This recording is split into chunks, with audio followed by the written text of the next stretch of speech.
Hello everyone, hope you're doing well. When you as the manager want to give your staff access to Finty, you don't need to share your own username and password with them. You can easily create separate usernames and passwords for each of them. Here you can set a username and a password for them. You can also specify which menus and services they have access to.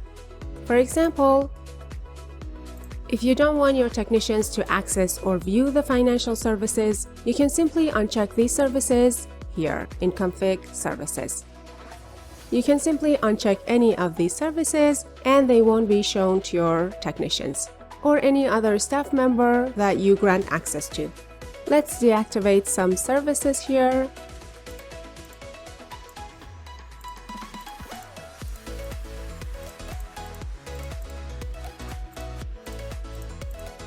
And save.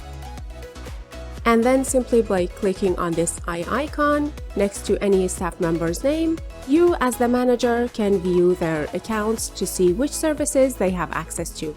As you saw, I deactivated a few services for a technician, so let's log into their account to see that those services won't be displayed for them. I deactivated financial services, so let's go to the accounting menu. And as you can see, the financial services are not shown for this staff member. However, when we return to the manager's account by clicking on this arrow icon and going to the accounting menu, you can see that these services are displayed. And that's how you can activate or deactivate some services for your technicians. Thank you so much for watching this video. Goodbye.